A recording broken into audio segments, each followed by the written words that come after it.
પ્રભુ શ્રીજીનું ઉપદેશામૃત ઉપદેશ સંગ્રહ 2 પાનું 281। પ્રભુશ્રી કહે, મોઢે થઈ ગયું હોય તે ગગડાવી જઈએ, પડીકમણું પડપડિયું કરી જઈએ, અથવા ઉપયોગ ન હોય કે કાચું હોય, બરાબર મોઢે થયું ન હોય, તે બોલવાનું હોય તો બીજું બોલી જવાય, તે બંને બરાબર નથી। પ્રભુશ્રી કે મોઢે થઈ ગયું હોય તો ગગડાવી જઈએ, પડીકમણું કે પડપડિયું કરી જઈએ, ઉપયોગ ન હોય। એક તો એ દોષ કે ઉપયોગપૂર્વક થવું જોઈએ, પ્રતિક્રમણ વગેરે કોઈ પણ ધાર્મિક ક્રિયા, અને બીજું આ કે બરાબર મોઢે થયું ન હોય અને બોલવાનું હોય તો બીજું બોલી જાય, એટલે કે અશુદ્ધ બોલે। અશુદ્ધ બોલવું એ પણ ભૂલ છે, અને ઉપયોગ વગર બોલવું એ પણ ઠીક નથી। એટલે પ્રભુશ્રી કે એ બંને બરાબર નથી। મોઢે તો એવું કરવું જોઈએ કે ઊંઘમાં હોઈએ અને કોઈ કહે તો એક પણ ભૂલ વિના ઉઠતાં જ બોલી જઈએ। એવું મોઢે કરવું જોઈએ કે ઊંઘમાં હોઈએ અને ઉઠીએ તો એક પણ કોઈક એક બોલો, એટલે ઊંઘમાંથી ઉઠ્યા હોઈએ તો પણ એક પણ ભૂલ વિના એ બોલી જઈએ, એવું મોઢે થવું જોઈએ। ધ્યાન રાખીને બોલાય માટે, ઉપયોગ શૂન્ય ન બોલાય માટે કેટલીક વાર ઉલટેથી બોલવું, ઉપયોગપૂર્વક ધ્યાન રાખીને બોલવું, જેથી વિશેષ નિર્જરાનું કારણ છે। અને ઉપયોગ શૂન્ય ન બોલાય માટે શું કરવું, તો કે કેટલીક વાર ઉલટેથી બોલવું। 1 2 3 4 ને બદલે 4 3 2 1 ની પેઠે એમ બોલવું। જેમ કે આત્મસિદ્ધિ બોલવી હોય અને બહુ મોઢે થઈ ગઈ હોય તો છેલ્લી ગાથાથી શરૂ કરી પહેલી સુધી બોલવી, ઊંધેથી બોલવું। એ પ્રભુ ઊંધું બોલવું કે આત્મસિદ્ધિ છેલ્લેથી પહેલે સુધી બોલવી, તો ઉપયોગ રાખવો પડે, નહીં તો પાછળની ગાથા યાદ ન આવે।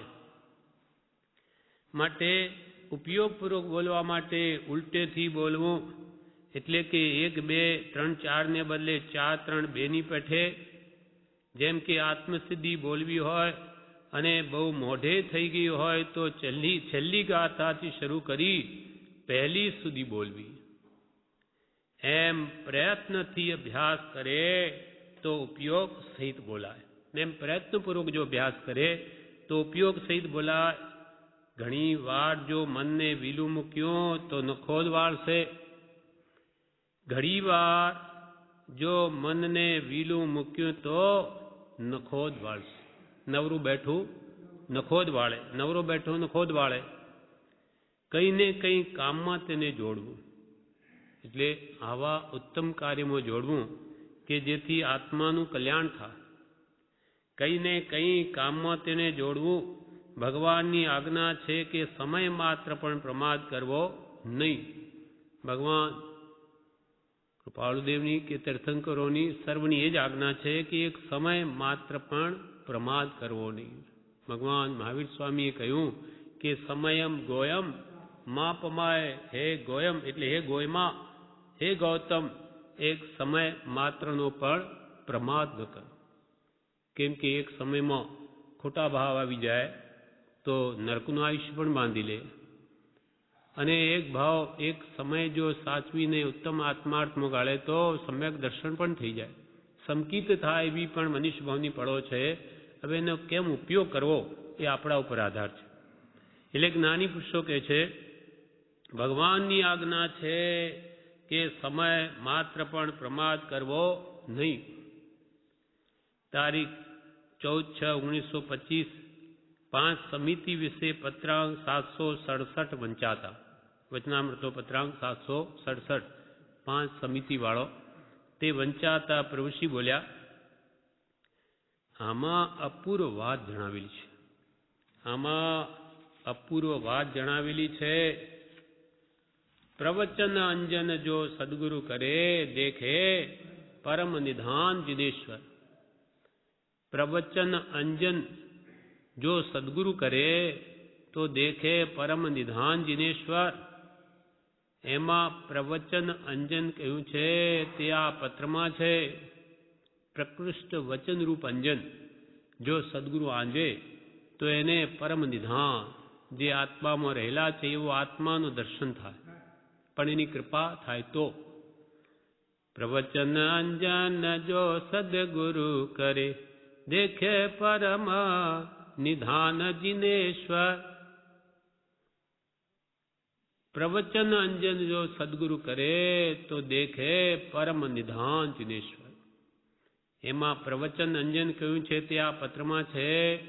3 ગુપ્તી મન વચન કાયાની અને 5 સમિતિ આજ્ઞાના ઉપયોગપૂર્વક બોલવું, ચાલવું, આહાર ગ્રહણ કરવો, વસ્ત્રાદિ લેવા મૂકવા અને નિહાર ક્રિયા એટલે મળ ત્યાગ વગેરે આમ 8 બાબતોમાં આજ્ઞાનો ઉપયોગ રાખીને વર્તે તે પ્રવચન અંજન.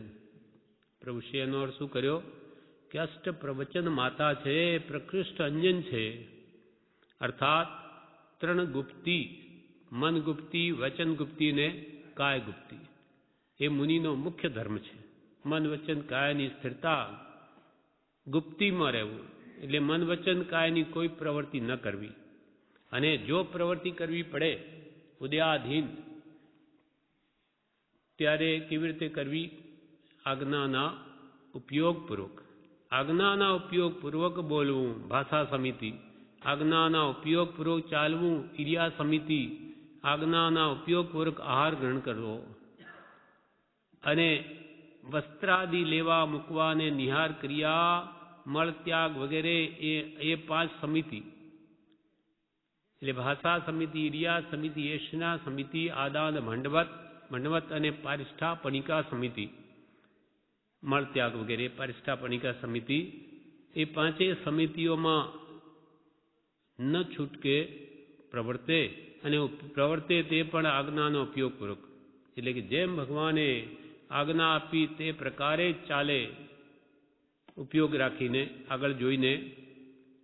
અને જે આહાર લેવાનું જ્ઞાનીઓ કહ્યું તે પ્રમાણે જ લે.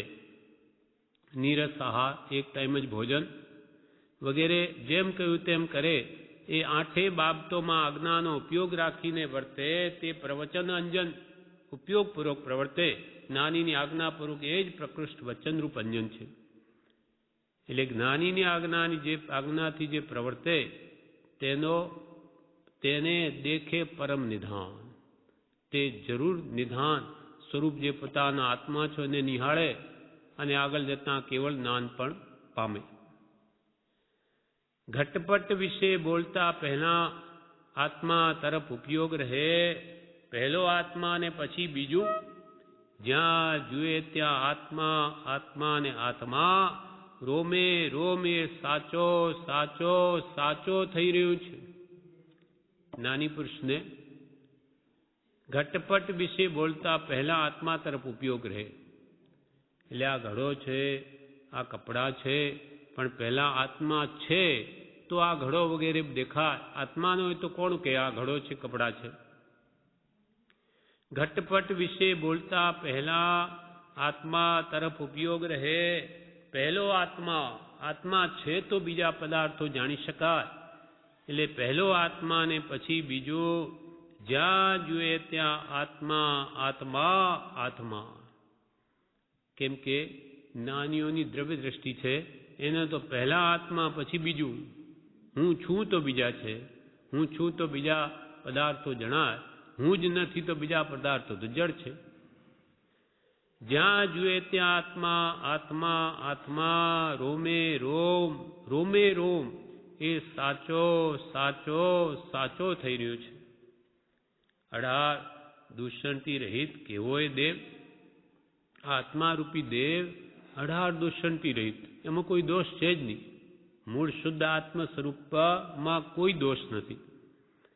18 દૂષણથી રહિત કેવોય દેવ, આત્મારૂપી દેવ.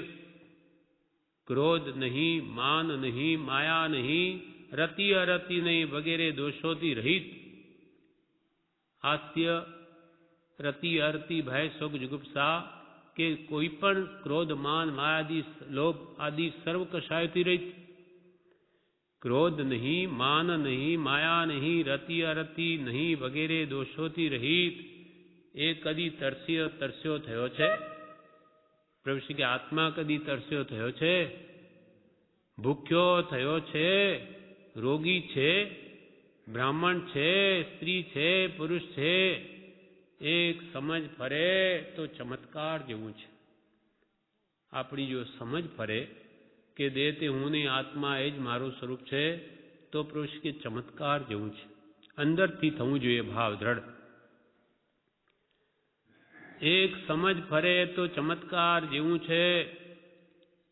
પણ હું ગયો કહે ત્યાં મિથ્યાત્વ, ત્યાં હું ગયો દેહમાં આત્મબુદ્ધિ તે મિથ્યાત્વ છે.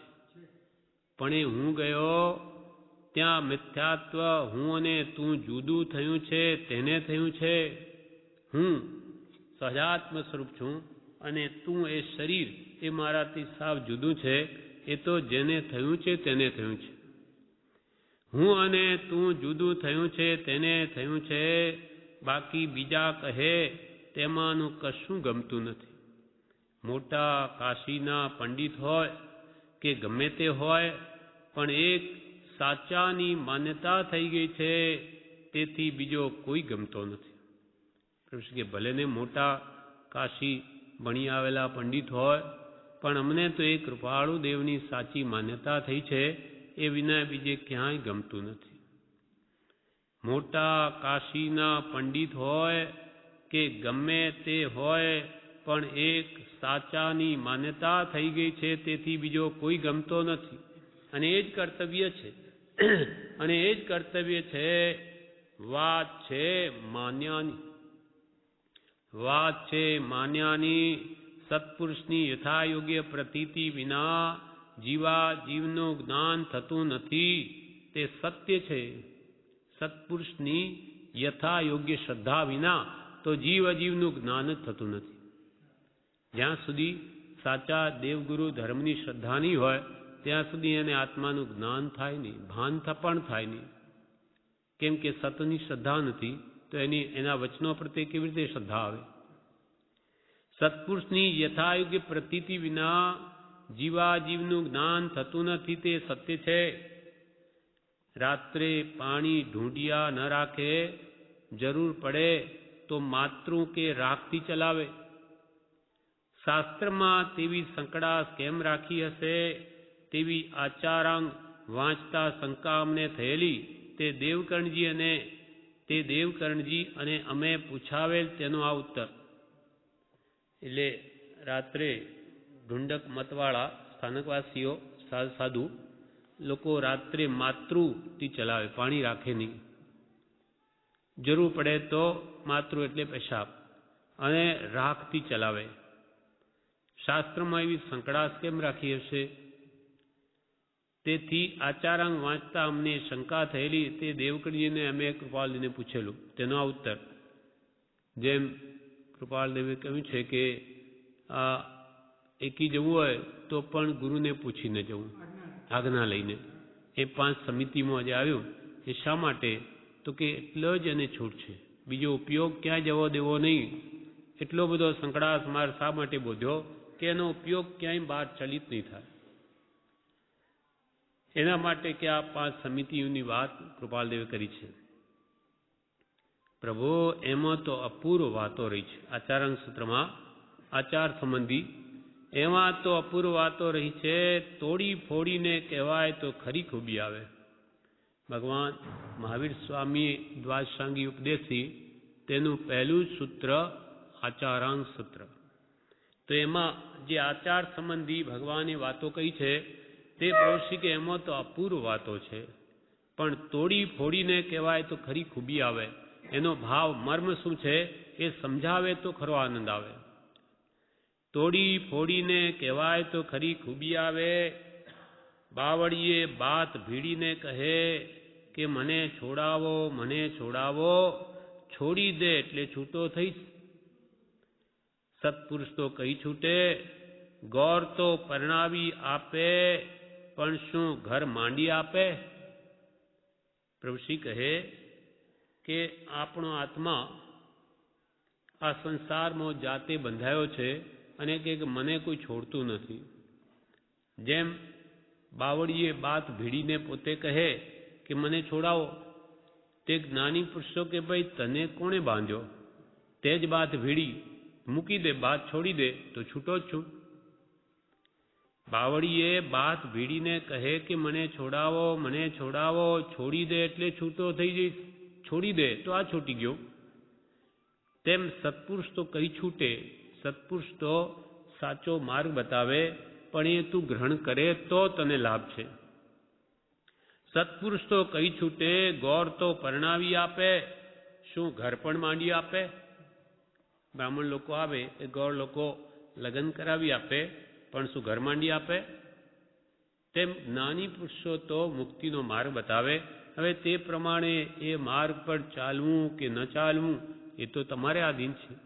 તમે ચાલો તો તમે સુખી થાઓ, નહીં ચાલો તમે દુઃખી થાઓ. જ્ઞાની પુરુષ તો માત્ર ઉપદેશના દાતા છે, એ તો માર્ગ બતાવે છે, સત અસત, કે આ ખોટો આ સાચો માર્ગ છે, બાકી એ બીજું કાંઈ ન કરી શકે. ગોર તો પરણાવી આપે, શું ઘર પણ માંડી આપે? તેમ સત્પુરુષ તો કઈ છૂટે. તારીખ 5/1/1926 ગોમટસારમાંથી કષાય માર્ગણા વંચાતા. ગોમટસાર જીવકાંડ ને કર્મકાંડ બે છે. એ ગોમટસારમાંથી કષાય માર્ગણાની વાત આવી ત્યારે પ્રભુશ્રી બોલી ઉઠ્યા, ગોમટસારમાંથી કષાય માર્ગણા વંચાતા. પ્રભુશ્રી કહે, કૃપાળુ દેવે 4 કષાય ને 4 ચક્રવર્તી કહ્યા છે. કૃપાળુ દેવે 4 કષાય ને 4 ચક્રવર્તી કહ્યા છે. તેમને જીતવા તે ચક્રવર્તીઓને જીતવા સમાન છે. એક 4 કષાયો ને જીતવા તે તો ચક્રવર્તીઓને જીતવા જેવું છે. છખંડનો અધિપતિ ચક્રવર્તી જીતવો કેટલો દુર્લભ, તેમાં કષાયોને જીતલા એટલા જ દુર્લભ છે. જો સુલભ હોત તો અનાદિકાલથી જીતાઈ ગયા હોત. અનંતવાર જીન દીક્ષા, અનંતવાર આચાર્ય પણ શાસ્ત્રાધ્યયન વગેરે કર્યું તો એ કષાયો ગયા નથી, હજ સુધી જીતાયા નથી. એટલે આનંદજી કે છે, જે તે જીત્યા રે તેણે હું જીત્યો રે, પુરુષ કે શું મુજના, પંથડો નિહાળું રે બીજા જીન તણો રે, અજિત અજિત ગુણધામ. પંથડો નિહાળું રે બીજા જીન તણો, કે જે કષાયોને હે ભગવાન આપે જીત્યા તે કષાયો અમને મને જીતી લીધો, હું નહીં જીતી શક્યો. અને જે તે જીત્યા રે તે કષાયો તેણે હું જીત્યો, તો પછી પુરુષ કે શું મુજ નામ, મારું નામ પુરુષ, મારામાં પુરુષત્વ નથી, માટે મને પુરુષ કોઈ શોભતું નથી. કેમ કે પુરુષત્વ મારામાં હોત તો કષાયોને મેં જીત્યા હોત. માટે ખરેખર કે એ નામ ધરવાને હું યોગ્ય નથી. પુરુષ કી શું મુજના, પંથડો નિહાળું રે બીજા જીન તણો રે. બીજા જીનેશ્વર ભગવાન, અજીતનાથ ભગવાન, તેનો પંથ નિહાળું છું, કે જે પ્રમાણે ચાલીને હું આ કષાયોને દૂર કરું. હજુ સુધી ગયા નથી મારા. કૃપાળુ દેવે 4 કષાય ને 4 ચક્રવર્તી કહ્યા છે.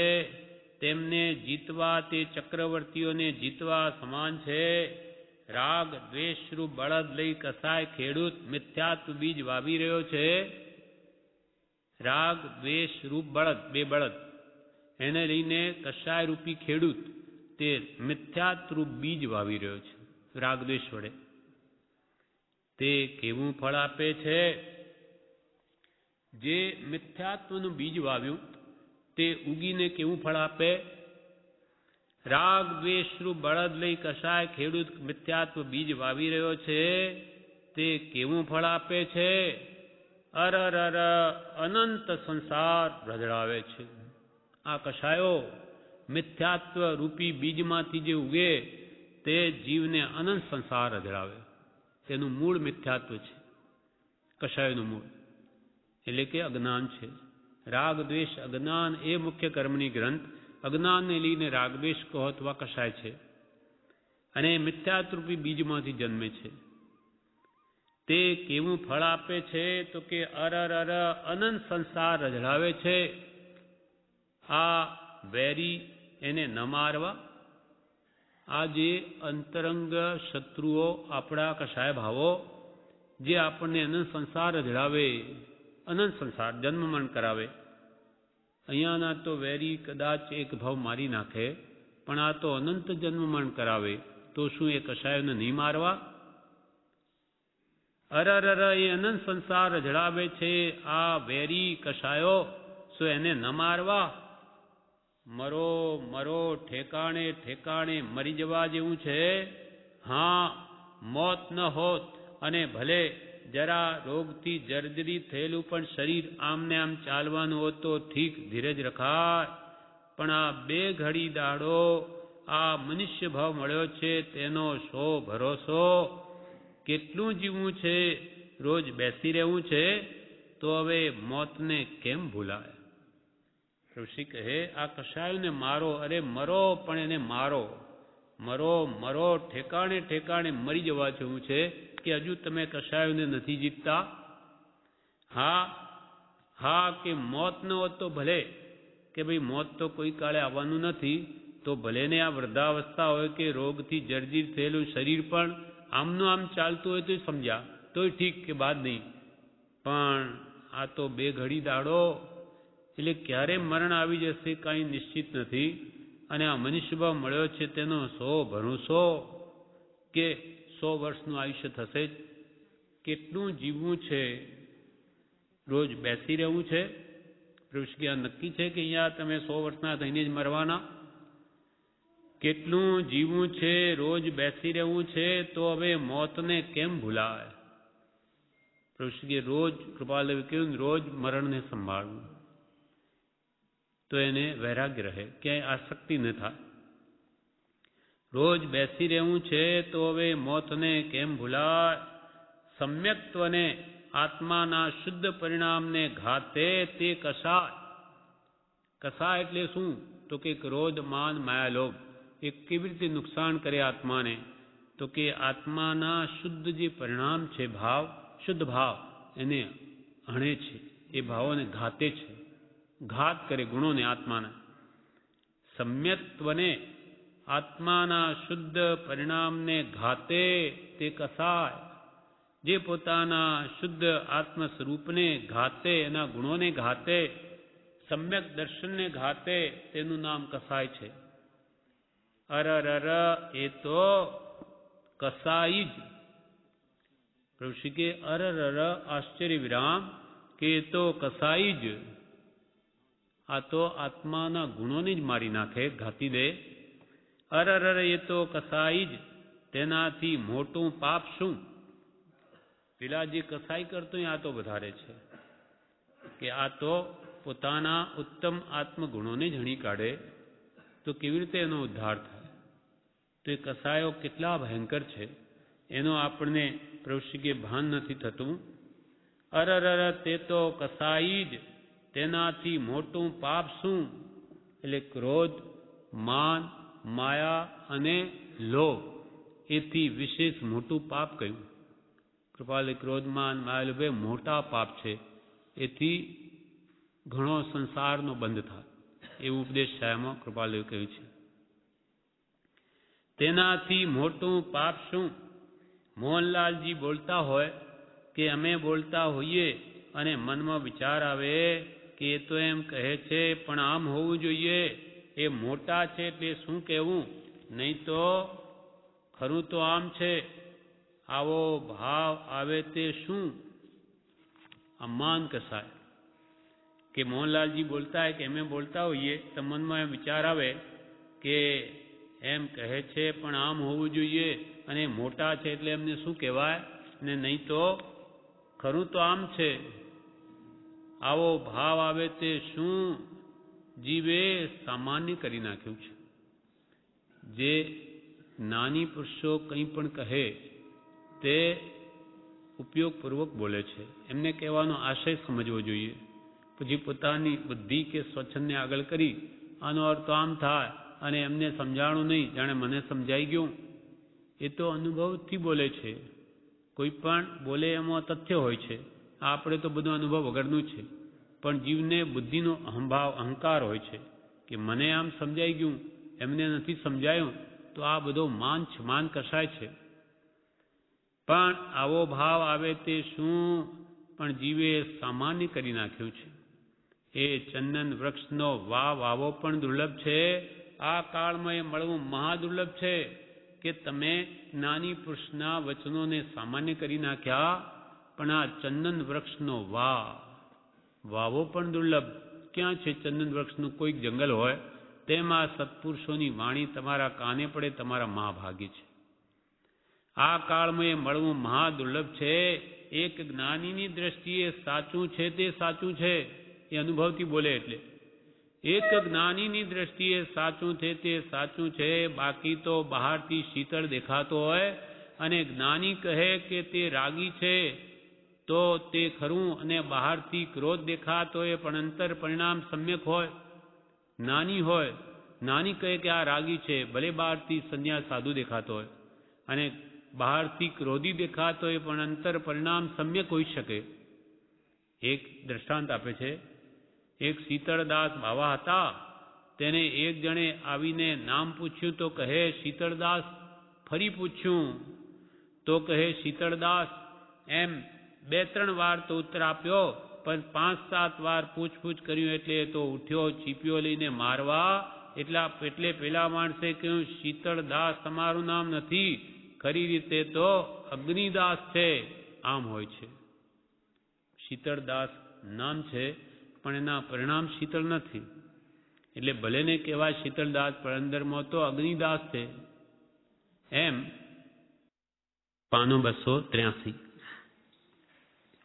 એક મુમુક્ષુ કહે આ અવનીનું કર ભલું એમ પરમ કૃપાળુ દેવે પ્રાર્થના કરી છે.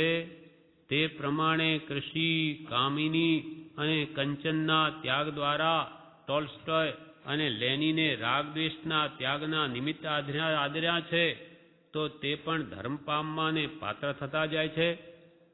એક મુમુક્ષુએ શું કહ્યું?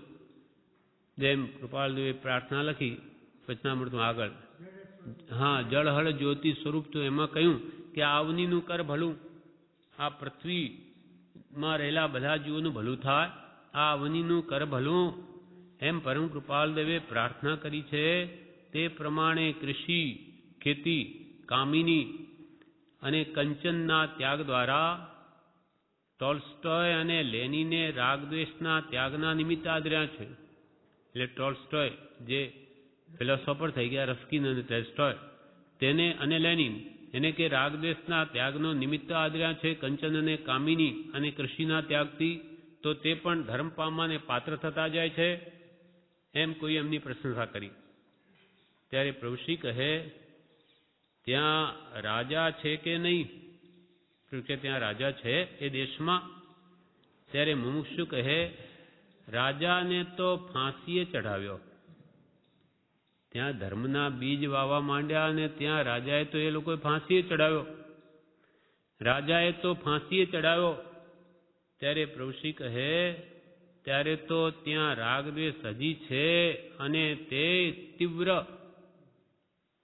કે જાણે તે દેશમાં પણ હવે રાગદ્વેષ હટવા માંડ્યા, જાણતા જ નથી. એકાદને કંઈક થોડુંક જાણપણું થયું હોય, એ ફિલોસોફર હતા તેને લઈને, બાકી બધું કે ત્યાંય ધર્મ ના આવે, જીવો પાત્ર બનતા જાય, કેવી રીતે કહી શકાય? એટલે પ્રભુશ્રીએ સીધું એ જ પૂછ્યું કે ત્યાં રાજા છે કે નહીં? તો એને તો ફાંસીએ ચડાવ્યો. ત્યારે ત્યાં ધર્મ ક્યાં પ્રગટ્યો? એ તો તીવ્ર કશા કે ત્યાં તો રાગદ્વેષ હજી છે અને તે તીવ્ર. તે કારણે જ જ્ઞાનીએ તે દેશોને અનાર્ય કહ્યા છે. તે કારણે જ જ્ઞાનીએ તે દેશોને અનાર્ય કહ્યા છે. બહારથી ગમે તે દેખાય પણ જ્ઞાનીની દ્રષ્ટિએ સાચું છે તે સાચું. બહારથી ભલે તમને આવા થોડાક 2-4 ત્યાગી દેખાય માનો, પણ આખું વાતાવરણ કેવું છે? ત્યાં ધર્મ ક્યાંથી પ્રગટે? અથવા એ આગળ કેવી રીતે વધી શકે? ત્યાં આવા કોઈ સંતો નથી અને પોષણ આપી શકે. બહારથી ગમે તે દેખાય પણ નાનીની દ્રષ્ટિએ સાચું છે તે સાચું, બીજું મારે માન્ય નથી. ગમે તેવું ચમત્કાર જેવું ભલેને લાગે, પણ જ્ઞાનીએ જે સાચું, જ્ઞાનીને જે સાચું જણાયું છે તે જ મારે માન્ય છે, એટલું આટલા ભાવમાં કરવા જેવું છે. પોતાનું ડાપણ મૂકી ત્યાં ધર્મ પ્રગટ્યોને નારી દેશમાં એ બધું મૂકી દો. જ્ઞાની કહ્યું તેમ સાચું માનો, અને બહારથી ભલે ચમત્કાર જેવું લાગે પણ નાની જે સાચું જાણ્યું તે જ મારે માન્ય છે એમ રાખો, એટલું આટલા ભાવમાં કરવા જેવું છે. પોતાનું મૂકી દઈ સ્વચ્છંદ નાનીએ કહ્યું તેમ કર્યા કરો. આ વાતને ફરી એક દ્રષ્ટાંતથી પુષ્ટ કરે કે બહારથી ભલે મહાત્મા દેખાતા હોય પણ મહાત્મા, મહાન આત્મા તો છે તે છે. ફરી એક દ્રષ્ટાંત આપે છે પ્રભુશ્રી. એક ત્યાગી હતો, તે ખાય દરરોજ છતાં કદી નિહાર કરતો નથી, એવી વાત બધે ફેલાવા લાગી કે ભાઈ આ તો મહાત્મા એવા કે રોજ જમે પણ એ કદી નિહાર એટલે સંડાસ તો જાય જ નહીં. આવા મહાત્મા ખાય બધું પણ સંડાસ કોઈ દિવસ કરે નહીં. એક ત્યાગી હતો, તે ખાય દરરોજ અને છતાં કદી નિહાર કરતો નથી, એવી વાત બધે ફેલાવા લાગી. તે વાત એક જૈનના જાણવામાં આવી. તેથી તેની પરીક્ષા કરવા મીઠાઈ લઈને તે ત્યાગી પાસે ગયો. ભાવ દેખાડી, બરાબર જમાડી અને સેવામાં હાજર રહેવા રજા માંગીને રહ્યો. જૈન કે આવું કોઈ દિવસ હોય નહીં. ભગવાન મહાવીરે એવું કહ્યું નથી, માટે હોય નહીં. એટલે કે આમાં કંઈક તરકટ છે, પોકળ છે. એટલે એણે શું કર્યું, ત્યાં મીઠાઈ લઈ ગયા, ખૂબ ભાવ બતાવ્યો, મહાત્માને પ્રેમથી જમાડ્યા, ભાવ દેખાડી, બરાબર જમાડી અને આપની સેવામાં રજા હોય તો રહું એમ સેવામાં હાજર રહેવા રજા માગીને રહ્યો. આખો દિવસ કંઈ જણાયું નહીં. પણ સવાર થવા આવ્યું ત્યારે બાવાજી નાહવા જવા નીકળ્યા, ત્યારે પેલો માણસ પણ સાથે ગયો. આખો દિવસની પ્રવૃત્તિ શું, ક્યાંય નિહાર કરે છે કે નહીં? એટલે એ સાથે નાહવા ગયો, એટલે પેલો જૈન ભાઈ પણ સાથે સેવામાં રહ્યો, નાહવા એ પણ સાથે ગયો. બાવાજી નહાતા નહાતા ડૂબકી મારી ગયા પાણીમાં. બાવાજી નહાતા નહાતા ડૂબકી મારી ગયા, એટલામાં ઉપર વિષ્ટા તરી આવી. એટલે તે જૈને કહ્યું, તે જૈન ભાઈએ કહ્યું, બાવાજી હવે બહાર નીકળો, લીંડી ઉપર દેખાઈ. આમ લોકોને તમાશો દેખાડી તેને આહાર હોય તેને નિહાર હોય જ એ વાત જણાવી પોકલ બહાર પાડ્યું. મોટા મહાત્મા બની દુનિયાને મનાવે, ઠગે, પણ ત્યાં જઈને અંદર ડૂબકી મારીને ત્યાં સંડાસ કરી લે. એટલે લીંડી તરી આવી, એટલે કે જુઓ આવા છે આ તમારા ગુરુ. હા, પાણી બગાડે અને મૂઢ લોકોને ઠગે. આવા બધા અનંત સંસાર વધારે છે. કૃપાલ કે અસદગુરુ એ વિનયનો લાભ લહેજો કાંઈ, મહામોહનીય કર્મથી બૂઢે ભવજળ માય. અનંત સંસાર રડે છે. કુગુરુ આવી રીતે 70 કોડાકોડી સાગરોનો બંધ પણ કરી દે, મહામોહનીયના સ્થાનકનો ઉત્કૃષ્ટ બંધ. આ શું કામનું? અહીંયા 5-50 વર્ષ આપણને નાની મોટા ભગવાન માનીને પૂજી લે માનો, પણ પછી અનંત કાળ સુધી અનંત દુઃખ સંસારમાં ભોગવવા અને જન્મ વધારવા, એનું ફળ શું કાઢ્યું? પણ એને ભાન નથી. કુકુરને મહત્તા મોટાઈને લીધે બધું ભૂલી જાય છે. એમ તમાશો લોકોને દેખાડી, આહાર હોય તેને નિહાર હોય જ એ વાત જણાવી પોકળ બહાર પાડ્યું. ગમે તેમ ગમે તેવા બહાર ચિહ્ન દેખાય પણ સાચું તે જ સાચું છે. પ્રભુશ્રી કે બહાર ગમે તેવા ચિહ્ન દેખાય ને, મહાત્મા મોટો દેખાય પણ સાચું છે તે જ સાચું છે. હું સમજું છું અને મને સમજાય છે તે સાચું છે અને આનું ખોટું છે. એ બધી વાતો મૂકીએ જ્ઞાનીએ જોયું છે તે સાચું છે, એ ઉપર રહેવાની જરૂર છે. પ્રભુશ્રી હું જાણું છું એ સાચું, બીજા બધા જાણે ખોટું, એ બધું હવે મૂકી દઈ અને જ્ઞાનીએ જાણ્યું તે સાચું, એ ઉપર હવે રહેવાની જરૂર છે. એટલે સાચું તે મારું, મારું તે સાચું નહીં. કોઈ કહે કે હું એમ સમજુ છું તો પણ ભૂલ છે. કોઈ કહે હું એમ સમજુ છું તો પણ ભૂલ છે. જ્ઞાનીની છાપ જોઈએ, જ્ઞાનીની છાપ જોઈએ, પોતાની મેળે માની લેવા જોગ નથી. જ્ઞાની પુરુષોની છાપ જોઈએ. મને આ લાગે પણ તું તો અજ્ઞાની છે, અનુભવ વગર બોલે. અનુભવી પુરુષોની છાપ જોઈએ. એટલે આપણે કોઈ પણ વસ્તુ સમજવી તે જ્ઞાની પુરુષના બોધથી સમજવી. કેમ કે આપણે તો બધા અજ્ઞાનીઓ. પેલો કે મારી મતીમાં એમ કહે તો બીજો કે મારી મતીમાં, પણ બધાની મતી અજ્ઞાની. જ્ઞાની પુરુષોનું શું કહેવું છે? તો કે એમનું તો એમ કહેવું છે, તો એ સત્ય છે. ભલે આપણને સમજાય ન સમજાય તો એ જ્ઞાની પુરુષોનું કહેલું સત્ય માનવું. કેમ કે એ અનુભવથી બોલે છે.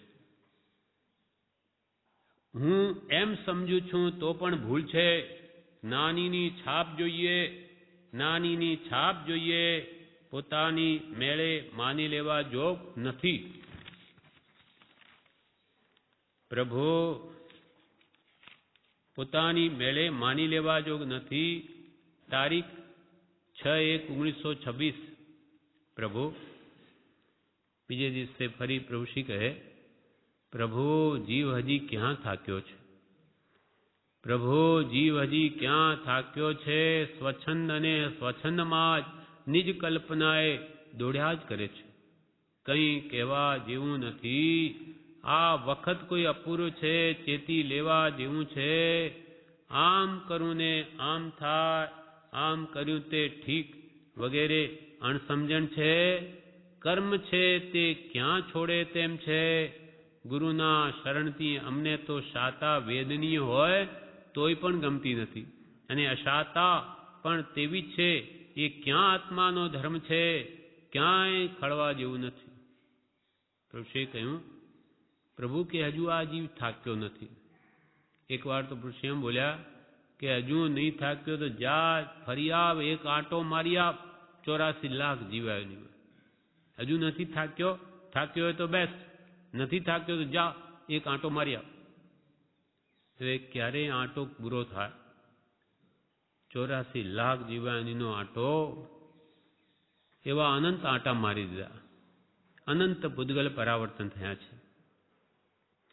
પ્રભુજી હજી ક્યાં થાક્યો છે?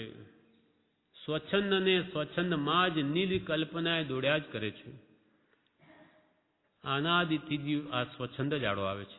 કાં સ્વચ્છંદ કાં કુરકુરુ આશ્રય રજડ્યો પોતાની બુદ્ધિ આગળ આવે છે, અને સ્વમતી કલ્પનાએ આ સાધન કર્યા કરે માટે સતને પામતો નથી.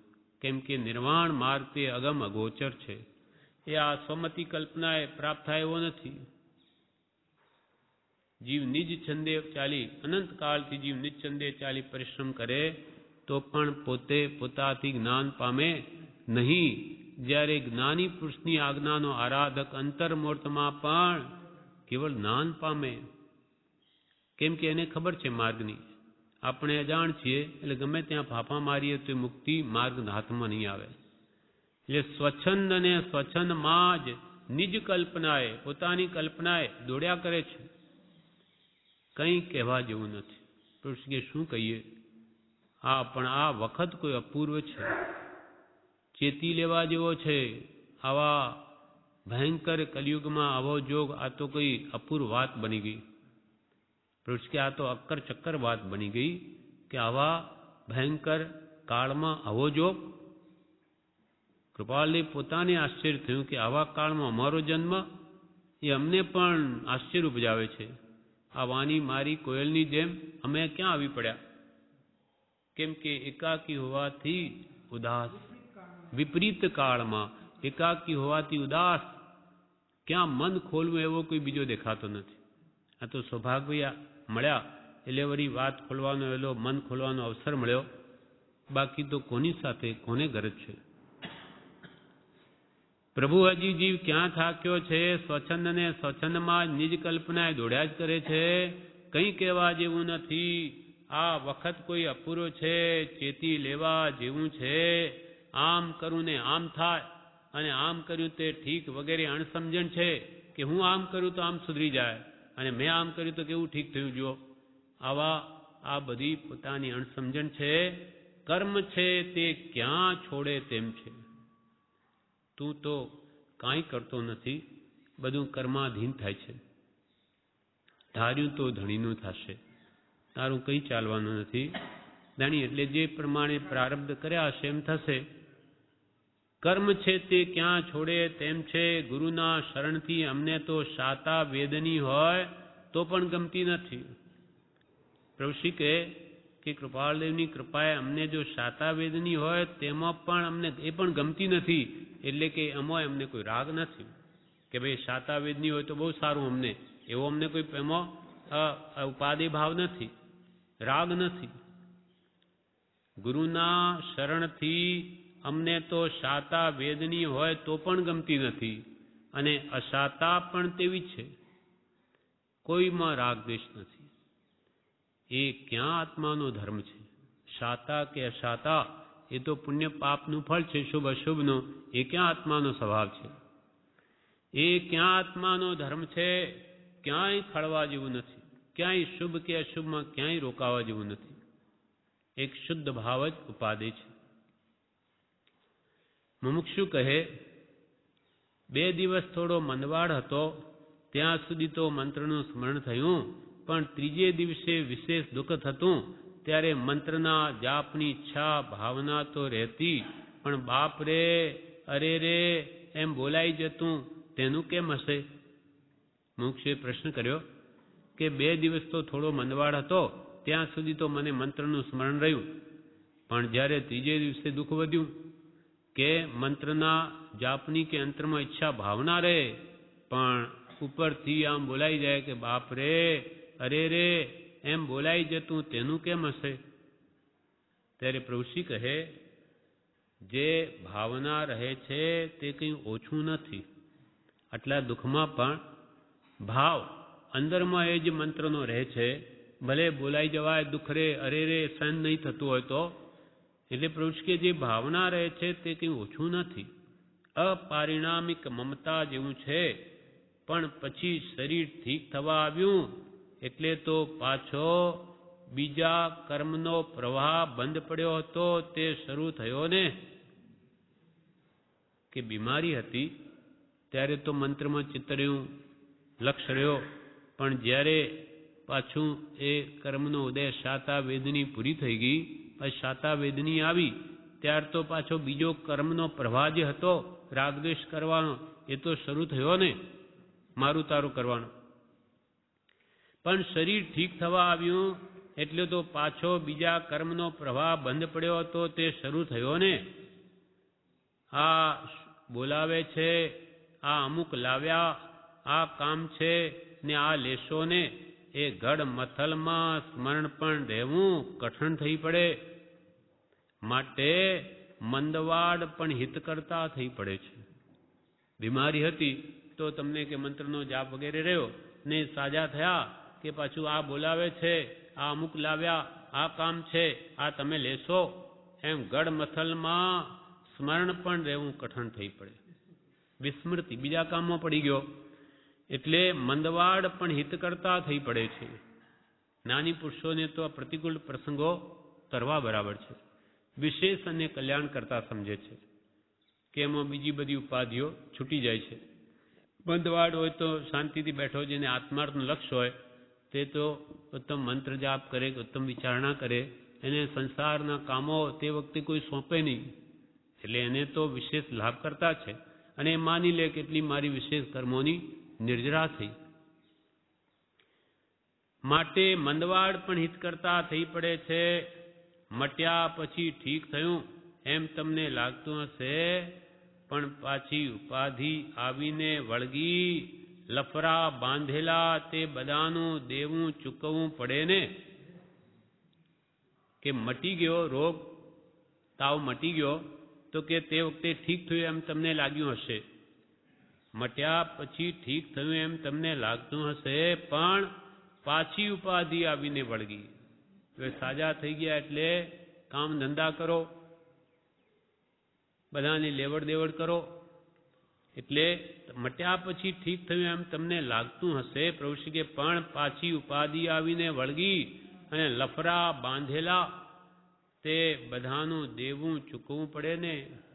આ ઋણાનુબંધે બધા આવી મળ્યા હવે બધાને માટે આ દોડધામ પાછી કરવી પડે ને.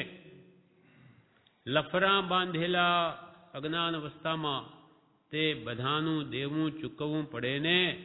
પણ જેટલો વખત સ્મરણમાં અને ભાવનામાં ગયો તે લેખામાં ગયો.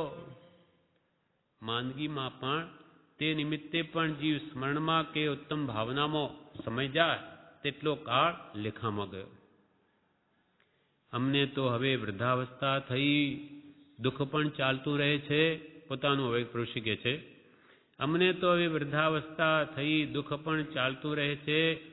અત્યારે ગઈકાલ કરતાં તાવલી વિશેષ છે. આ વખતે કે અમને તાવ વધારે છે ગઈકાલ કરતાં, તો એ લવરી થતી હોય તેમ આ જોને બોલાઈ જાય છે.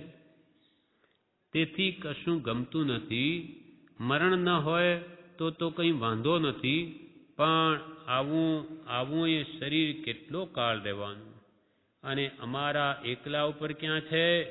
કોઈને ક્યાં એમ છે કે આટલા વર્ષ સુધી તો મોત નથી જ આવવાનું? ઘડીમાં શુંનું શું થઈ જાય છે. તેથી અમને તો એના શરણાથી કશામાં ગમત નથી આવતી. અમારે રોગ હો કે ન હો, શાતાઓ કે અશાતો એની અમને કંઈ પડી નથી. અમને તો કોઈમાં ગમત નથી, કોઈમાં અમને રાગ નથી, કોઈમાં પ્રેમ નથી. શાતા કે અશાતા બધું અમને તો સમ છે. અને બધાને આ રોગ છે તો એ કેટલા દિવસ રહેવાનો? પછી પ્રભુ કે અમને જ નહીં, બધાને માટે ગમે તે પરિસ્થિતિ હોય એ કંઈ કાયમ રહેવાની નથી. તેથી અમને તો એના શરણાથી કશામાં ગમત નથી આવતી. એક દેવે વેર ભાવ લઈને એક સમકીતીને દરિયામાં નાખ્યો, ત્યાંથી તેનો મોક્ષ થયો એમ કંઈ વાત છે ને. પણ નિમિત્ત હંમેશા સારા રાખવા. વેર ભાવને લઈને કોઈ સમકીતીને દરિયામાં નાખ્યો માનો, પણ એ તો સંભાવમાં રહીને એનો મુક્તિ થઈ, એના ભાવમાં એના કર્માધીન એ બન્યું. પણ નિમિત્ત હંમેશા સારા રાખવા. નિમિત્ત સારા હશે તો એનું કામ અવશ્ય થશે. મુનિ મોહનલાલજી કહે ધારસીભાઈના અંતકાળ વખતે 24 કલાક તેમની સમીપ શુભ નિમિત્ત રાખવામાં આવ્યા હતા. કોઈ વખત વંચાય ધારસીભાઈ જે પ્રભુશ્રીજી પાસે આવીને મંત્ર લઈ ગયા, કૃપાલદેવનો દેહ છૂટે અને પહેલે દિવસે તો ત્યાં હતા. કૃપાલદેવ રહેવાનું કોઈ પણ રહ્યા નહીં, કામથી જતા રહ્યા. પણ એ વખતે કે અમને કીધેલું કે અમારાથી 3 જણ જ્ઞાન પામ્યા છે. એમાં પ્રભુશ્રી પણ એક નામ કૃપાલદેવ લીધેલું. હવે જ્યારે આમ 4 પામ્યા, પણ તે વખતે પ્રભુશ્રી એમ બોલેલા ના, પ્રભુશ્રી માટે નહીં કીધું.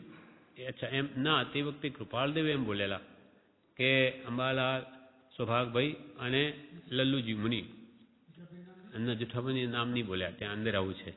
જોકે એમની હાજરીમાં તો જ્ઞાન પામેલા જ છે, નિશ્ચિત છે. સમ્યક્ત્વ તો એને પ્રગટ જ એમ કહ્યું. એમ તે વખતે 3 નામ લીધેલા.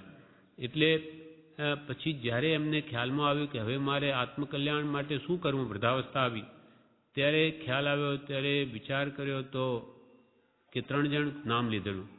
ત્યાર પછી વિચારે છે કે સૌભાગભાઈ છે જ નહીં, એ પણ દેહ છૂટી ગયો. અંબાલાલભાઈ પણ ગયા, પણ લલ્લુજી મુનિ હજુ છે. એટલે પછી એ ધંધુકામાં આવે છે ને ત્યાં પ્રભુશ્રીને કહે છે કે આપ કહો કે મને કંઈ આત્મસાધન આપો. ત્યાં પ્રભુશ્રી કે આપ તો બધું જાણો છો, એટલે કૃપાલના સમાગમી છો તો આપને તો ખબર જ છે. ત્યારે કે મને કંઈ તે વખતે ખબર રહી નહીં, લક્ષ થયો નહીં. પણ મને અંત વખતે કીધેલું કે તમને જ્ઞાન થયું છે, કૃપાલદેવ કીધેલું માટે કંઈ પ્રસાદી આપો. તો એ પહેલાં તો પ્રભુશ્રી કંઈ કહ્યું નહીં, પછી વારંવાર ખૂબ જ ભાવના દર્શાવી, કોઈક આપો નહીં તો શું મારો દેહ છૂટી જશે, હવે મારી વૃદ્ધાવસ્થા સમય કેટલો રહ્યો.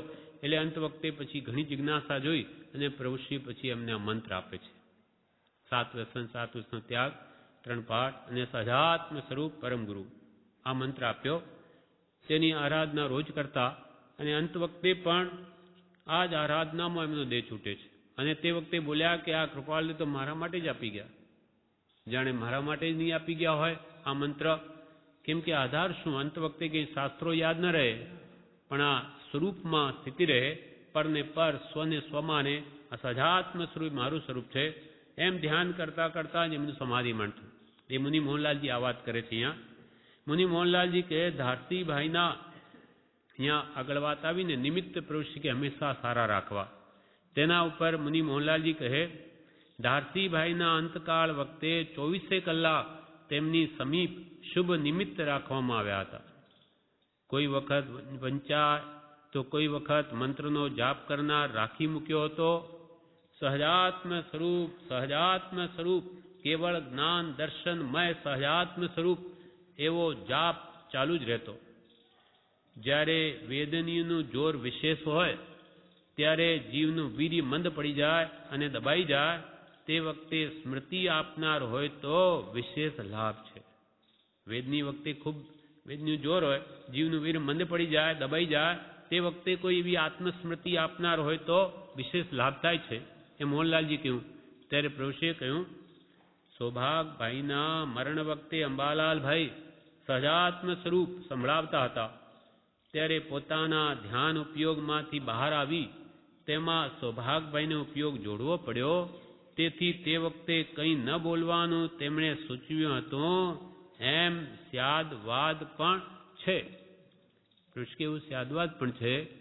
પ્રભુશ્રી કૃપાળુદેવથી બોધ પામી સૌભાગભાઈની અદ્ભુત દશા થઈ અને અંત વખતે અંબાલાલભાઈ હાજર હતા. ત્યારે સહજાત્મ સ્વરૂપ એવું સ્મરણ આપે તે વખતે કે છે કે એમને આત્મ ધ્યાન ઉપયોગમાંથી બહાર આવવું પડતું હતું. એટલે એમને કહ્યું કે મૌન રહો. એમ સ્યાદવાદ પણ છે કે જે સ્વરૂપમાં રમણતા જેની હોય તેને સહેજે આત્મધ્યાન છે જ, પણ એવી જેની સ્થિતિ નથી તેને તો આવું કરવું જ. એમણે એમ કેમ સ્યાદ, બાકી તો મોટા ભાગે તો બધા એમ જ કહે છે કે ભાઈ આ ધ્યાન જ રાખો કે અમારો ઉપયોગ હોય કે નહીં હોય, બહારથી તો આ નિમિત્ત જોઈએ જ. એટલે મુનિ મોહનલાલજી કહે તેમ છતાં અંબાલાલ વિચક્ષણ હતા. તે જ્યારે વિશેષ વેદનાના ચિહ્ન જણાય ત્યારે પાછા સ્મૃતિ આપતા રહેતા. વિશેષ વેદના જણાય પાછી સ્મૃતિ આપતા.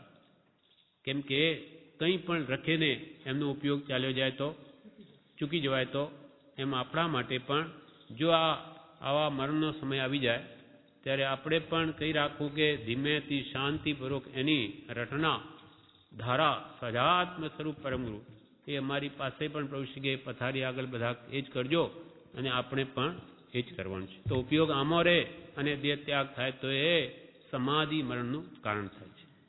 વિશેષ આપણે આવતીકાલે દેશામૃત ઉપદેશ સંગ્રહ 2 પાનું 285.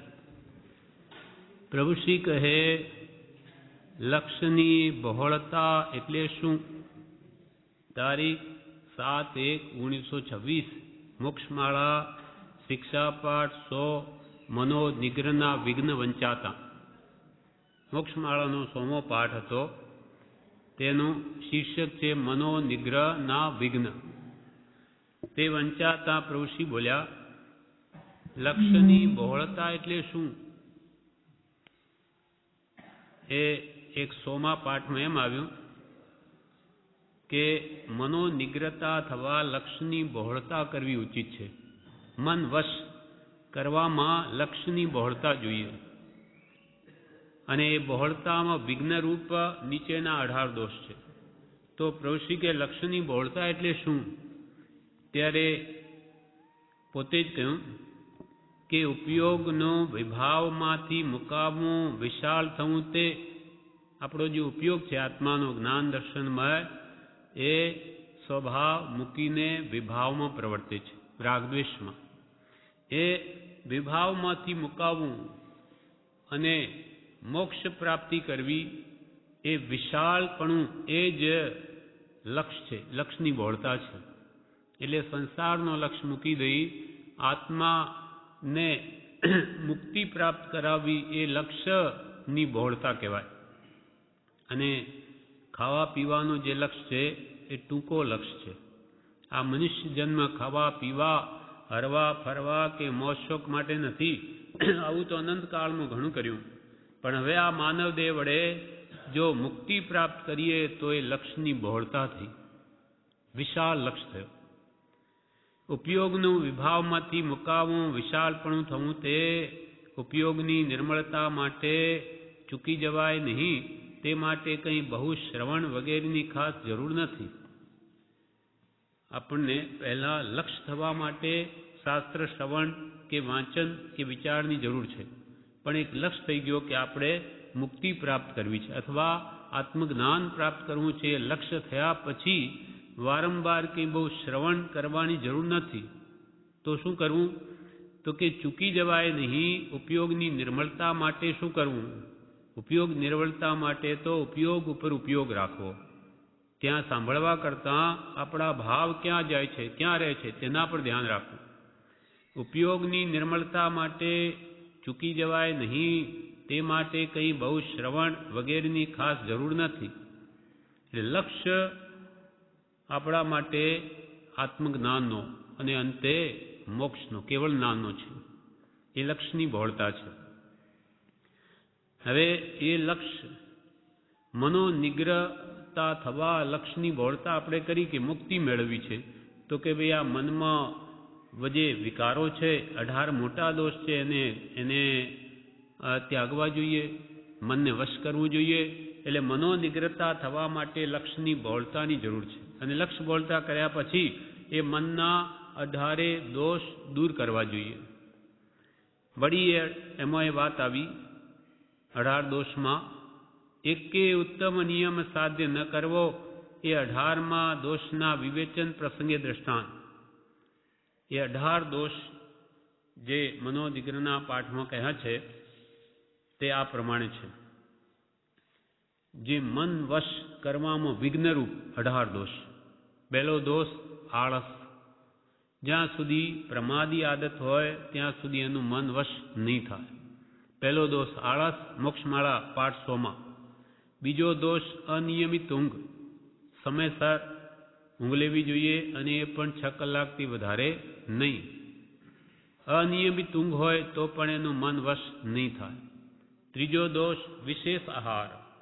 વધારે પડતું ભોજન કરે તો પણ પ્રમાદ થાય, એનું મન વશ નહીં રહે. ચોથો દોષ ઉન્માદ પ્રકૃતિ. ઉન્માદ એટલે ગાંડપણ. શાનું? મોહનું. મોહનું ગાંડપણ રાખવું તે ઉન્માદ પ્રકૃતિ હોય ત્યાં સુધી એનું મન વશ નહીં થાય. પાંચમો દોષ માયા પ્રપંચ.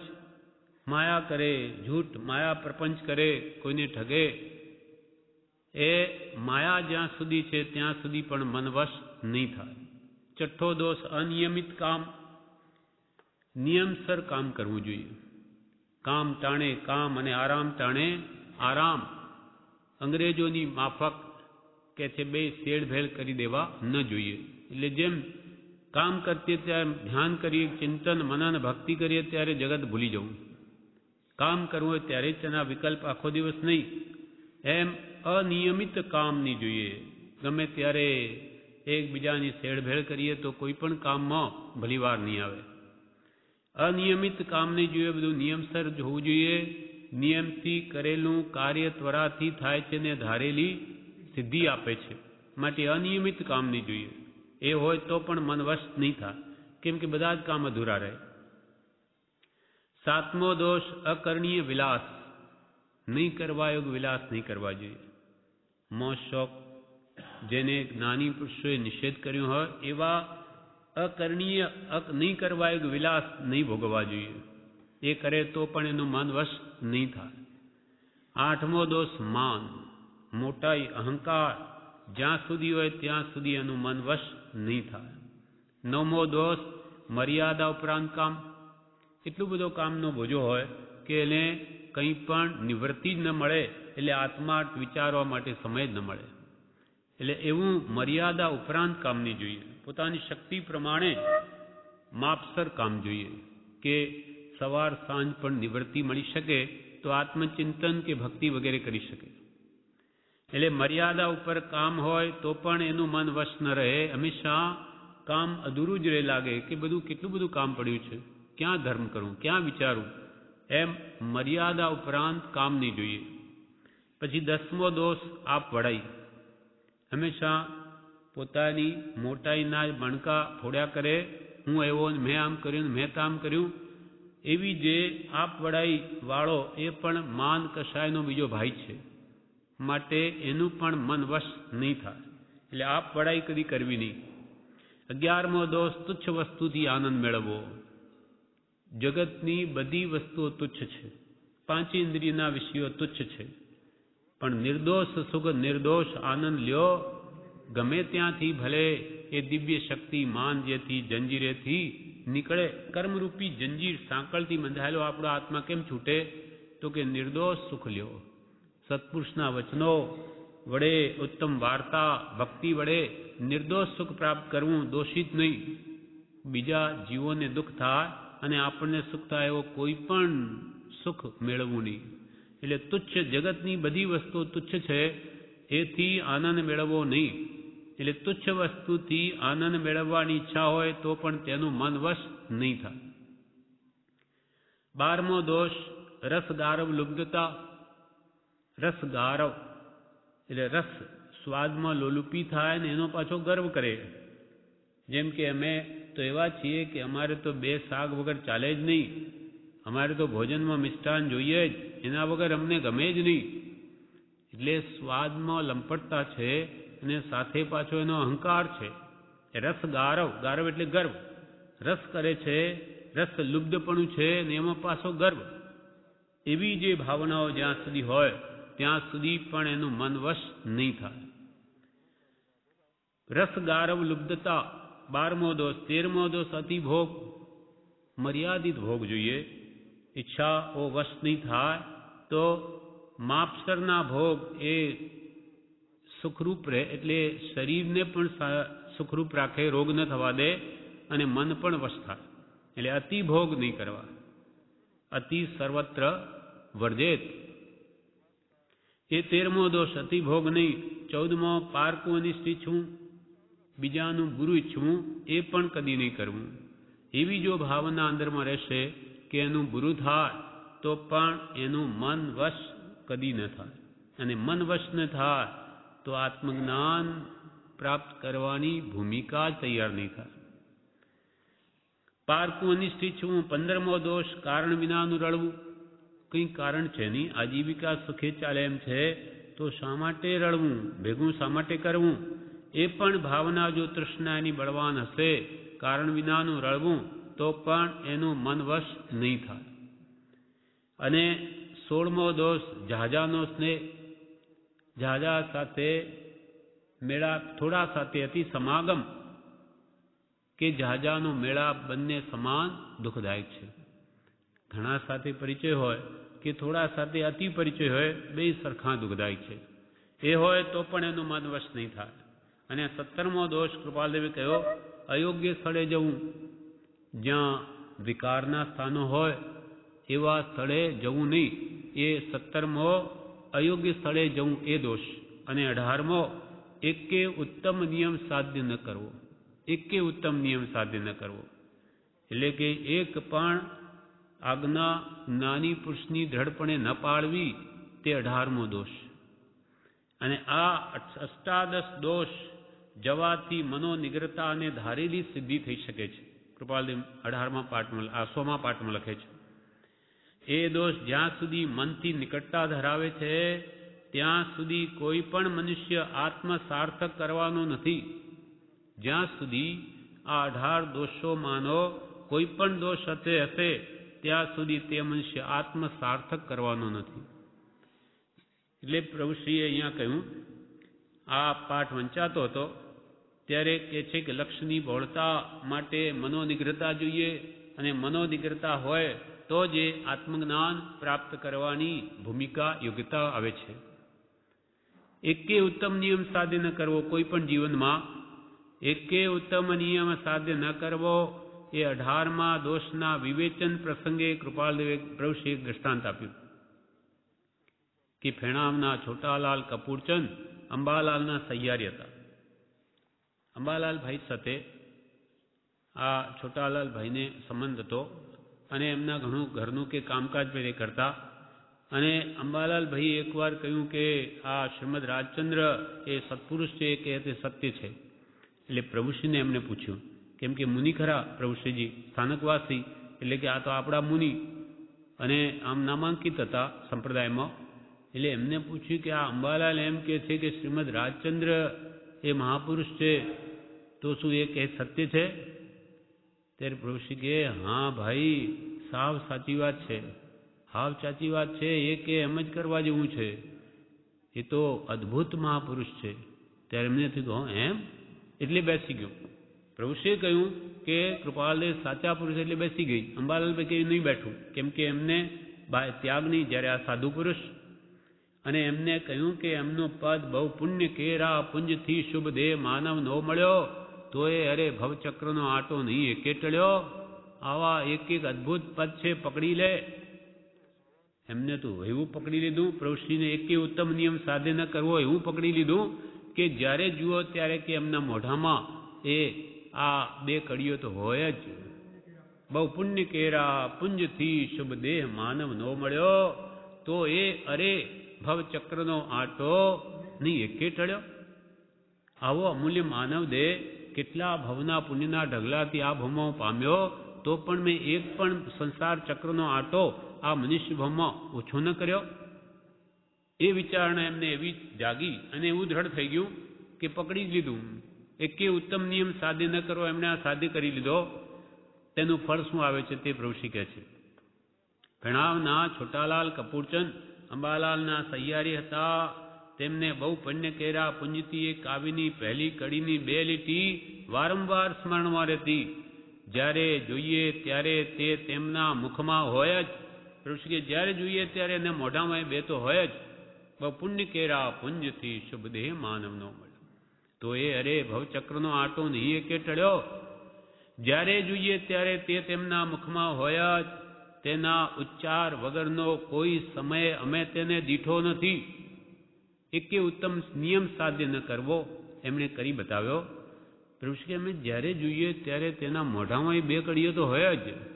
એમ આપણે સદાત્મ સ્વરૂપ પરમગુરુ આ મંત્ર આપ્યો છે, જ્યારે જોઈએ ત્યારે આપણા મોઢામાં એ હોવી જોઈએ. તેના 2 કડી ઉચ્ચાર વગરનો કોઈ સમય અમે તેને દીઠો નથી. એથી તેના મતિ જ્ઞાનની નિર્મળતા થવાથી તેને પોતાના મરણની કંઈ ખબર પડી. આ આજ્ઞા આરાધનનું ફળ કે એમને પોતાના મરણની ખબર પડી ગઈ, સમયની. ઉત્તમ નિયમ સાધી કર્યો એનું ફળ એક પણ. તેને પોતાના મરણની કંઈ ખબર પડી. તે જાતે બહુ પાકો હતો. અંબાલાલ ભાઈના કુટુંબનું ઘણું ખરું કામ ઉપાડી લેતો અને સ્વાર્થી એટલો બધો કે તેની ગમે તે ક્રિયામાં બીજાને સ્વાર્થની ગંધ આવ્યા વિના ન રહે. એટલો સ્વાર્થી કે કંઈ પણ કામ કરતા લાગે કે આ બહુ સ્વાર્થી માણસ છે, એની ગંધ આવ્યા વિના ન રહે. એક દિવસ સાંજે બધા ભક્તિમાં બેસતા, ત્યાં આવી બધાને તે નમસ્કાર કરવા મંડી પડ્યો. પ્રભુ કે છોટાલાલ ભક્તિમાં બેઠેલા, ત્યાં આવીને બધાને નમસ્કાર કરવા લાગ્યા. બધાને લાગ્યું કે કંઈ કારણ વિના તે આમ કરે નહીં, આજે કંઈક સ્વાર્થ છે, નહીં તો આવી રીતે નમસ્કાર કરે નહીં, બહુ પાકો છે, આમ કરે નહીં. તેથી ભાઈ અંબાલાલે પૂછ્યું કે છોટાભાઈ, તમે આજે આમ કેમ કરો છો? કેમ આજે બધાને નમસ્કાર કરવા માંડી પડ્યા? આમ કેમ કરો છો? તેણે કહ્યું કે મારે તમારી પાસેથી આજે વચન લેવું છે. તમારી પાસે એક વચન લેવું છે આજે, માટે કરું છું. એટલે તમારે જોઈતું હોય તે કહો, એવું કહ્યું. ત્યારે અંબાલાલભાઈ કહ્યું તમારે શું જોઈએ કહો. પણ પાકા ખરા છોટાલાલ એટલે શું કહે? તેણે કહ્યું કે તો પણ ફરી કહ્યું કે તમે વચન આપો કે આપીશું તો માગું. પછી હું માગું ને તમે ના પાડી દો તો? પેલા કહો કે ભાઈ અમે હું જે માગીશ તે આપીશ જ, અમે આપશું જ, તો માગું. તેણે કહ્યું કે તમે વચન આપો કે આપીશું તો માગું. પછી અંબાલાલભાઈ હા પાડી. એટલે તેણે તેમની પાસે અને પાસે બેઠેલા નગીનદાસ પાસેથી પોતાના મરણ વખતે હાજર રહી મરણ સુધારવા અને સ્મરણ અપાવવાની માંગણી કરી. બીજું કંઈ નહીં માગ્યું, પણ કે મારા મરણ વખતે તમારે હાજર રહેવું. અને મંત્ર સંભળાવો. સ્મરણ આપવાની માંગણી કરી તો તેમણે તે કબૂલ્યું. તો કે આ તો સારી માંગણી છે, એમાં કંઈ ખોટું નથી. સમાધિ મરણ કરાવવાનું કે છે, મરણ વખતે હાજરી આપવી અને સ્મરણ મંત્ર સંભળાવવું એવું કે છે, બરાબર છે. પણ એકાદ અઠવાડિયા પછી તે ભાઈને પ્લેગની ગાંઠ નીકળી, પ્લેગ રોગ લાગુ પડ્યો. પહેલાં જ ખબર પડી ગઈ એમને, એટલે બધાને વચનબદ્ધ કરી લીધા, નહીં તો કોઈ પાસે નહીં આવે. આ તો અંબાલાલ ભાઈ જેવા જ્ઞાની પુરુષ આત્મજ્ઞાન થયેલું એ કદાચ સેવા કરે, બીજું કોણ આવે? નહીં તો આ ચેપી રોગ આપણને લાગી છે, આપણે મરી જવાનું, ને એમ જ બન્યું. પણ એમને વચન લઈ લીધું. એકાદ અઠવાડિયા પછી તે ભાઈની ને પ્લેગની ગાંઠ નીકળી.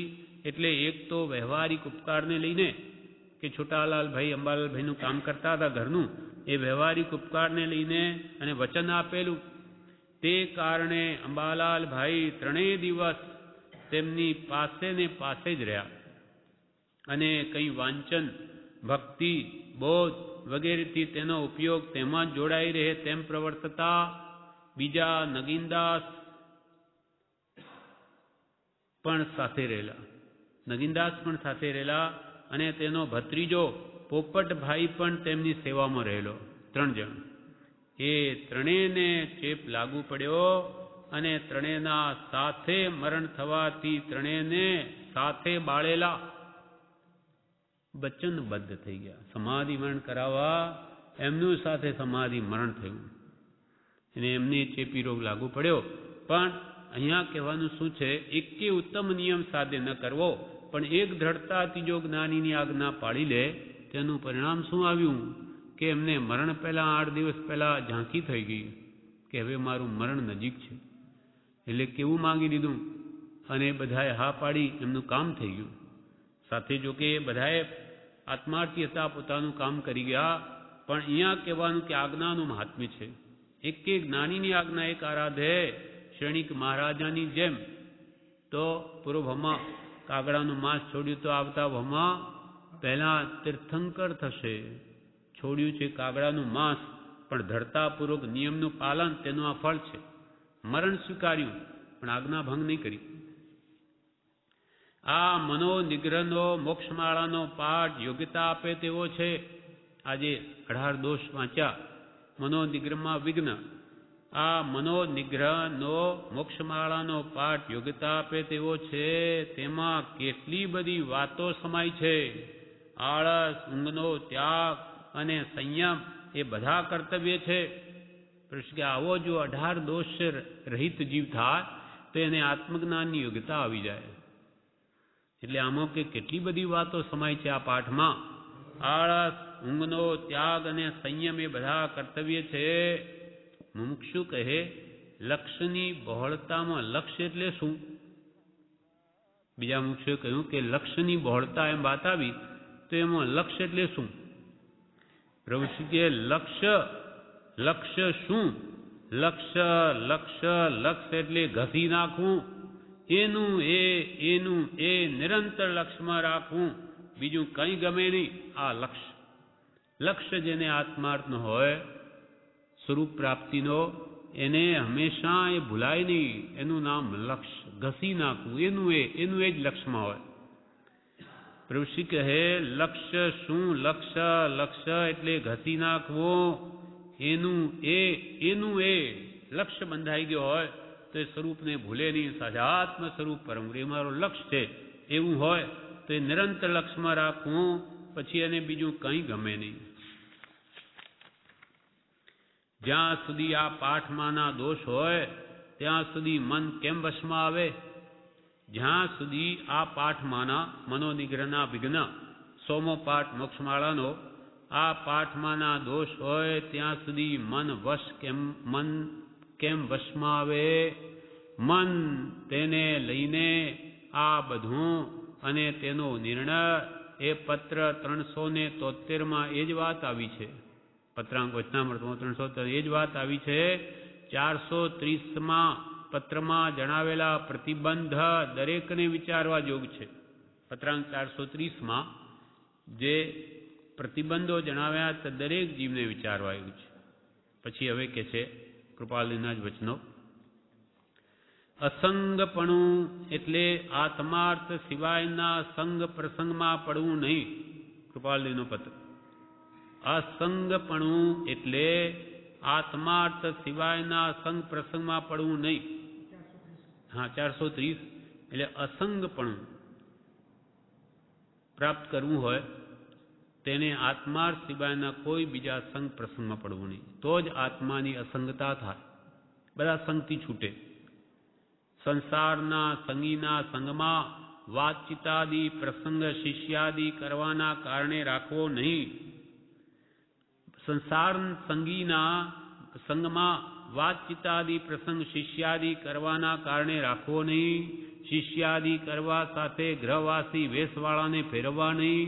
શિષ્ય કરવા માટે ગ્રસ્તીઓને સાથે ફેરવવા નહીં. કોઈ સાધુએ દીક્ષા લે તો તારું કલ્યાણ થશે એવા વાક્ય તીર્થંકર દેવ કહેતા નહોતા. તું દીક્ષા લે તો તારું કલ્યાણ થશે એમ તીર્થંકર દેવ કહેતા નહોતા. તેનો હેતુ એક એ પણ હતો કે એમ કહેવું એ પણ તેનો અભિપ્રાય ઉત્પન્ન થવા પહેલાં તેને દીક્ષા આપવી તે કલ્યાણ નથી. દીક્ષા લેવાના ભાવ જો ઉત્પન્ન નહીં થયા હોય અને તું દીક્ષા લે તો તારું કલ્યાણ થાય એમ જે એનો ભાવ ઉગતા પહેલાં કહેવું તેનું કલ્યાણ નથી. તેમાં તીર્થંકર દેવ આવા વિચારથી વર્ત્યા છે. તીર્થંકર દેવ પણ તું દીક્ષા લે તો કલ્યાણ થાય એમ નથી કહ્યું. જ્યાં તીર્થંકર દેવ આવા વિચારથી વર્ત્યા છે તેમાં આપણે 6 માસ દીક્ષા લેવાનો ઉપદેશ જારી રાખી તેને શિષ્ય કરીએ છીએ. તે માત્ર શિષ્યાર્થ છે, આત્માર્થ નથી. તે માત્ર શિષ્ય બનાવવા માટેના ઉપદેશ છે, આત્માના કલ્યાણ માટે નથી. એને તો પોતાનો શિષ્ય બનાવવો છે. તે માત્ર શિષ્યાર્થ છે, આત્માર્થ નથી. પુસ્તક છે તે જ્ઞાનના આરાધનને અર્થે સર્વ પ્રકારના પોતાના મમત્વ ભાવ રહિત રખાય તો જ આત્માર્થ છે, નહીં તો મહાન પ્રતિબંધ છે. તે પણ વિચારવાયું છે. શિષ્યાર્થ ને પુસ્તક છે તે જ્ઞાનના આરાધનને માટે રાખવું એમ કહ્યું, પણ મમત્વ ભાવ એમાં રખાય તો આત્માર્થ નથી. માત્ર આત્માર્થે રખાય તો જ આત્માર્થ છે. મમત્વ ભાવ રહિત પડે નહીં તો મહાન પ્રતિબંધ છે. પુસ્તકો રાખી કોઈ માંગે કે મને વાંચવા તો બગડી જશે, આપે નહીં, આ તો મમત્વ ભાવ થયો. એ ઉડતો એને એ શાસ્ત્ર પણ પ્રતિબંધરૂપ છે. તે પણ વિચારવા યોગ્ય છે. વળી આ ક્ષેત્ર આપણું છે અને તે ક્ષેત્ર જાળવવા ચાતુર્માસ ત્યાં રહેવા માટે જે વિચાર કરવામાં આવે છે તે ક્ષેત્ર પ્રતિબંધ છે. કે ભાઈ આ ક્ષેત્રમાં આ ગામમાં આપણા આટલા શ્રાવકો અને અહીંયા જો ચાતુર્માસ ન કરીએ તો પછી આપણું રહે નહીં, આ ક્ષેત્ર બીજામાં ભળી જશે, એવો જો ભાવ હોય અને ચાતુર્માસ કરે તો એ ક્ષેત્ર પ્રતિબંધ છે. આ ક્ષેત્ર આપણું છે અને તે ક્ષેત્ર જાળવવા ચાતુર્માસ ત્યાં રહેવા માટે જે વિચાર કરવામાં આવે છે તે ક્ષેત્ર પ્રતિબંધ છે.